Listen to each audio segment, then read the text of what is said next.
అసలు ఇప్పుడు BRS party 2 సంక్షోభాలను చూస్తుంది. ఒకటేమో కాళేశ్వరం కమిషన్ నోటీసులు ఇచ్చింది కేసీఆర్‌కి. దానికి హాజరు కావాలా వద్దా అని చెప్పేసి కేసీఆర్ గాని, హరీష్ రావు గాని ఆలోచిస్తున్నారు. ఇంకోటి కల్వకుంట్ల కవితకి సంబంధించిన సంక్షోభం. ఈ రెండిటిని ఎట్లా చూడాలసలు? ఇక్కడ ప్రధానంగా కమిషన్ సంబంధించి నోటీసులు ఇస్తేనే ఎందుకు మరి భయపడుతున్నారు మీరు? నోటీసులో భయపడే పరిస్థితి ఎందుకు వచ్చింది? హ్మ్. పెద్ద ఎత్తున 1,80,000 కోట్ల రూపాయలు ఇరిగేషన్ ప్రాజెక్టులకు 2014 నుంచి 2023 వరకు బీఆర్ఎస్ ప్రభుత్వం ఖర్చు పెట్టింది. అందులో పాలమూరు రంగారెడ్డి ఉంది, సీతారామం ప్రాజెక్టు ఉంది, కాళేశ్వరం ఉంది. మీరు కాళేశ్వరం కట్టిన ప్రాజెక్టుకి దాదాపు 1,02,000 కోట్లు ఎస్టిమేషన్ వేసారు. మేడిగడ్డ అన్నారం సూందిల్లా కట్టిన 3 సంవత్సరాలకే మొత్తం కొలాప్స్ ప్రాజెక్ట్ కొలాప్స్ అయింది, ప్రాజెక్ట్ కుంగిపోయింది, కూలిపోయింది. తర్వాత కట్టాల్సిన చోట కట్టలేదని చెప్పేసి డ్యామ్ సేఫ్టీ అథారిటీ వాళ్ళు రిపోర్ట్ ఇచ్చారు. విజిలెన్స్ రిపోర్ట్ వచ్చింది. ఇప్పుడు కమిషన్ రిపోర్ట్ 2 నెలల తర్వాత రిపోర్ట్ రాబోతా ఉంది. ఆనాడు నేనే కథ కర్మ క్రియ నేనే ఇంజనీర్నే చెప్పింది ఎవరు? కల్వకుంట్ల కేసీఆరే కదా. కాళేశ్వరరావు అని నామకరణం చేసుకుంది ఎవరు? హరీష్ రావు గారే కదా. కాబట్టి దాని విషయంలో కేసీఆర్ గారు ఆనాడు ప్రాజెక్టు డిజైను రూపకల్పన చేసిన వ్యక్తిగా ప్రచారంలోకి వచ్చిందో వారు నోటీస్ ఇచ్చారు. హరీష్ రావు గారు ఆనాడు భారీ ఇరిగేషన్ శాఖ మంత్రి గారు వారికి ఇచ్చారు. ఆర్థిక శాఖ మంత్రి ఈటల రాజేంద్ర గారు వారికి ఇచ్చారు. ఆ కమిషన్ నోటీసులు ఇస్తే కాంగ్రెస్ పార్టీ ఇప్పించింది, రేవంత్ రెడ్డి గారు ఇప్పించే కాంగ్రెస్ ప్రభుత్వాన్ని బదనాం చేస్తే ఎట్లా? కమిషన్కు పూర్తి స్థాయి అటానమస్ బాడీ, పూర్తి స్వేచ్ఛ ఇచ్చారు. వాళ్ళు ఎవరికి నోటీసులు ఇవ్వాలి, ఎవరికి ఇవ్వద్దని వాళ్ళే డిసైడ్ చేస్తారు. అరే విచారణ సంస్థలో పూర్తి స్థాయి అధికారాలు ఇస్తే ఏమన్నా ఈడీ, సిబిఐ, ఇన్కమ్ ట్యాక్సా కేంద్ర ప్రభుత్వం కాక కంట్రోల్ చేసినట్టు? మేము అట్లా కంట్రోల్ చేసే ఉద్దేశం కాంగ్రెస్ ప్రభుత్వం లేదు. ప్రజాస్వామ్యబద్ధంగా ప్రజాస్వామ్యయుతంగా చట్టాన్ని లోబడి ఎవరైతే తప్పు చేసినారో తప్పు చేసిన వ్యక్తులు మాత్రమే శిక్ష పడాలని చెప్పి కోరుకుంటా ఉంది. నిర్దోషులకు ఎవరు కూడా శిక్ష పడాలని చెప్పి కాంగ్రెస్ పార్టీ కోరుకోదు. ఖచ్చితంగా చట్టం ప్రకారం నేరం చేసిన వ్యక్తులు శిక్ష పడాలి. దానిలో బాగా వారు ఎవరికి నోటీసులు ఇచ్చినా కూడా కమిషన్ రిపోర్ట్ వచ్చిన తర్వాత దాని మీద అవసరం ఉంటే అసెంబ్లీలో ప్రత్యేక అసెంబ్లీ సమావేశాలు ఏర్పాటు చేసి డ్యామ్ సేఫ్టీ అథారిటీ ఇచ్చిన రిపోర్ట్ కావచ్చు, అదేవిధంగా విజిలెన్స్ రిపోర్ట్ కావచ్చు, కమిషన్ రిపోర్ట్ అన్నీ పెట్టి ఏ విధంగా ముందుకు పోదామని చెప్పేసి ప్రతిపక్ష పార్టీ సలహా తీసుకొని ముందుకు పోయే ప్రయత్నం కాంగ్రెస్ ప్రభుత్వం చేస్తుంది. 1,80,000 కోట్ల రూపాయలు ఖర్చు పెట్టినటువంటి బీఆర్ఎస్ ప్రభుత్వం ఇరిగేషన్ ప్రాజెక్టులకి పాలమూరు రంగారెడ్డి స్టార్ట్ కాలేదు, కట్టిన ప్రాజెక్టు కుంగిపోయి కూలిపోయింది, సీతారాం ప్రాజెక్టు కాలేదు. 1,80,000 కోట్లలో మీరు కమిషన్కి అకృతి పడ్డారు కాబట్టి నాణ్యత ప్రమాణాలు పాటించలేదు. మేము కట్టిన నాగార్జున సాగర్ ఎట్టుంది, మేము కట్టిన జూరాలు ఎట్టుంది, మేము కట్టిన శ్రీశైలం ఎట్టుంది, మేము కట్టిన కడెం ప్రాజెక్ట్ ఎట్టుంది, మేము కట్టిన ప్రాజెక్టులు ఎట్టున్నాయి, మీరు కట్టిన ప్రాజెక్ట్ ఎట్లా కుంగిపోయింది? కేటీఆర్ అంటున్నాడు మేడిగడ్డ బ్యారేజ్‌ని కాంగ్రెస్ పార్టీ అధికారంలోకి వచ్చిన తర్వాతనే బాంబులేసి ఊలగొట్టారు, అందుకే కుంగిపోయిందని చెప్పి ఆరోపిస్తున్నాడు. ఆనాడు అధికారులు ఎవరు? మీరు అధికారంలోకి లేలే, ఆనాడు అధికారులు ఉంది ఎవరు అంటున్నా? మీరు అధికారంలోకి వచ్చిన తర్వాత లేలే, అధికారం రాకముందే కూలిపోయింది అది. ఎలక్షన్ రాకముందే 3 నెలల ముందే ప్రాజెక్టు క్రాక్స్ వచ్చింది. రాహుల్ గాంధీ గారు పోతుంటేనే కదా అరెస్ట్ చేసింది మీరు పోనీయకుండా. మీ ఆయనలో బాంబులేసి మరి పేలిస్తే మరి మీరేం చేసినట్టు? అంటే మీరు అధికారంలో మీరు ఉండి బాంబులేస్తే మరి కాంగ్రెస్ పార్టీ బాంబులేస్తే మీరు ఎందుకు కేసులు పెట్టలే? మరి ఇప్పుడు ఎందుకు బాంబులేషన్ నుంచి మాట్లాడుతారు? అంటే ఆనాడు మీరు భద్రత వైఫల్యం ఉందా జరిగిందా? అది ఏమన్నా అర్థం ఉందా మాట్లాడేదానికి? అర్థం పడదాం లేని మాటలు మాట్లాడితే తెలంగాణ సమాజం హర్షించరు. కట్టాల్సిన చోట కట్టలేదు ప్రాజెక్టు. డిపిఆర్ రాకముందే ప్రాజెక్ట్ స్టార్ట్ చేసిరన్నారు, నాణ్యత ప్రమాణాలు పాటించలేదు, కన్స్ట్రక్షన్ వైఫల్యం ఉందని చాలా స్పష్టంగా డ్యామ్ సేఫ్టీ అథారిటీ వాళ్ళు చెప్పిర్రు. ఇక ఇంతగానే ఏం కావాలి మీకు? మీరు కమిషన్కి అకృతి పడి కాళేశ్వరం ప్రాజెక్టు కట్టిరు.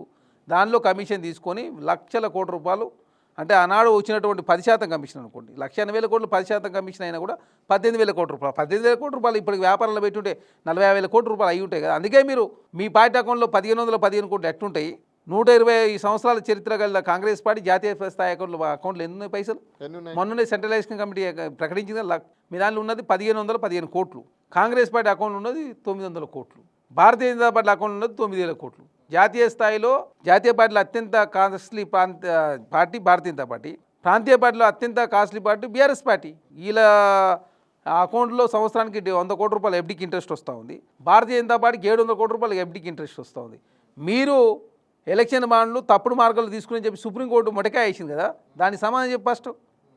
చేసే లంగ పనులన్నీ మీరే చేసి 9 సంవత్సరాల కాలం పాటు తెలంగాణ ముఖ్యమంత్రి ఉన్న కేసీఆర్ గారి అకౌంట్లో 1,515 కోట్లు, ఈ దేశానికి చాలా సంవత్సరాల కాలం పాటు దేశ ప్రధానులు రాష్ట్ర ముఖ్యమంత్రి చేసిన పార్టీ అకౌంట్లో ఉన్నది 900 కోట్లు. మీరు అవినీతికి పాల్పడరా, మేము అవినీతికి పాల్పడమా? ఒకటి చెప్పండి ఫైనల్గా, కేసీఆర్ కాళేశ్వరం కమిషన్ విచారణకు హాజరవుతారా? ఏమనుకుంటున్నారు కాంగ్రెస్? చిత్తశుద్ధి నిజాయితీ ఉంటే హాజరు కావాలి. ఆనాడు జరిగిన పరిస్థితులు చెప్పాలి. అంతా కమిషన్ చూసుకుంటాం, మేము మా చేతులు లేదు. కమిషన్ రిపోర్ట్ వచ్చిన తర్వాత ఏ విధంగా ముందుకు పోవాలని చెప్పేసి ఆనాడు కాంగ్రెస్ పార్టీ ఆలోచిస్తాం. ఇప్పుడు మాకేం సంబంధం? కమిషన్ జ్యుడిషియరీ విచారణ జరుగుతూ ఉంది. జ్యుడిషియరీ విచారణలో వాస్తవ విషయాలన్నీ కూడా తెలియజేస్తారని చెప్పి మేము భావిస్తా ఉన్నాం. ఆనాడు మరి డిజైన్ చేసిన వాళ్ళు ఎవరో, కట్టాల్సిన చోట ఎందుకు ప్రాజెక్ట్ కట్టలేదో, డిపిఆర్ రాకముందు ఎందుకు ప్రారంభించారో, ఎందుకు నాణ్యత ప్రమాణాలు పాటించలేదో, ఎందుకు 1,02,000 కోట్ల రూపాయలు ఖర్చు పెట్టే ప్రాజెక్టులో దాదాపు 80,000 పైచీలు ఖర్చు పెట్టిన తర్వాత ఎందుకు మరి ఆ ప్రాజెక్ట్ కుంగి కూలిపోయిందో ఇవన్నీ సమాధానం చెప్పాలి కదా.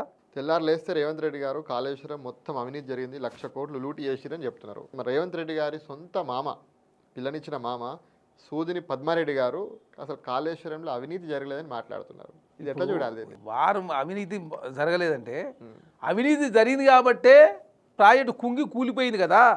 నాగార్జున సార్ ఎందుకు కూలలేదు? గారి సొంత మామనే మామ మాట్లాడుతున్నారు. సంగతి, ఆయన సంగతి మాకు తెలియదు. ఆ. అనవసరం, ఇప్పుడు ఆయన ఏం మాట్లాడిననేది అనవసరం. పక్క పెడితే నేను చెప్తున్నా, నాగార్జున సార్ కట్టిరు, శ్రీశైలం కట్టినాం, జూరాల కట్టినాం, కడెం ప్రాజెక్టు కట్టినాం, ఎందుకు అవి కూలలేదు? ఇది ఎందుకు కూలింది? మీరు తెలంగాణకు కథ కర్మ క్రియ, నేను తెలంగాణ రాష్ట్రం తెచ్చినాను, తెలంగాణ బాగు చేసినని చెప్పినవి, తెలంగాణ రాష్ట్రంలో అవినీతి పాల్పడవు కాబట్టి ప్రాజెక్టులు కుంగి కూలిపోయినాయి. 1,80,000 కోట్ల రూపాయలు ఇరిగేషన్ ప్రాజెక్టు మీద ఖర్చు పెట్టి పాలమూరు రంగారెడ్డి 2018 లక్షలు ఓపెన్ చేసి ఒక్క ఎకరం బారి, ఇప్పటివరకు కూడా ఇంక ఎకరం బారలే. పూర్తిగాని ప్రాజెక్టు నువ్వే ప్రారంభించినావు. 30% కమిషన్ మీరు తీసుకుంది మీలే. దాదాపు 45,000 కోట్ల రూపాయలు ఇరిగేషన్ ప్రాజెక్టులో కమిషన్ తీసుకున్నావు. మిషన్ భగీరథ, మిషన్ కాకతీయలో దాదాపు 40,000 కోట్ల రూపాయలు ఖర్చు పెట్టినావు. అదేగా యాదాద్రి భద్రాద్రి ప్రాంతమే ఖర్చు పెట్టినాం. యాదాద్రి భద్రాద్రి స్టార్ట్ కాలేదు, mission Bhagiratha, mission Kakatiya commission కాక ఎక్కడ కమిషన్లు వస్తే అక్కడ కమిషన్లు వచ్చే ప్రాజెక్టులు మాత్రం మీరు ప్రారంభించేది తప్ప ఒక కన్స్ట్రక్టివ్ వేలో ముందుకు పోలే. కాబట్టి తెలంగాణ 7 లక్షల కోట్ల రూపాయలు అప్పయింది. ఏ లక్ష్యాల కోసం తెలంగాణ రాష్ట్రం ఏర్పాటు చేసుకున్నావు ఆ లక్ష్యాలు నెరవేరలేదు. మొదటి సంవత్సరం 2 లక్షల ఉద్యోగాలు ఎన్ని ఇచ్చినావు? ఉద్యోగాలు 13 పేపర్లు అయితే ఏడవనుకున్నావు. 13 పేపర్లు ఒక్క రోజున మాట్లాడినావా? అధికారంలో ఉన్నప్పుడు పామోలే ఉంటాయి, ప్రతిపక్షంలో పామోలే. మరి ఎందుకు నీకు ఆ బీఆర్ఎల్పీ అయితే బీసీలకు ఇస్తే సరిపోతుగా? బీసీలు నిండా ముంచినావు. బీసీలకు 34% రిజర్వేషన్ ఉంటే దాన్ని 18% కుదించి బీసీలు నిండా ముంచింది మీరే కదా. బీసీలను అవమానించింది మీరే కదా. విజయశాంతి గారిని, ఈటలాయన గారిని, నరేంద్ర గారిని, జయశంకర్ సార్ని ప్రధానంగా మీ ద్వారా బీసీలకు ప్రధానంగా అవమానం జరిగింది. బీసీ రిజర్వేషన్ తగ్గింది కాబట్టి బీఆర్ఎల్ నేతృత్వవా బీఆర్ఎస్ పార్టీ అధ్యక్షుడు తెలుసుకో. మరి మా కాంగ్రెస్ పార్టీ అధ్యక్షుడే బీసీ ఉంది కదా.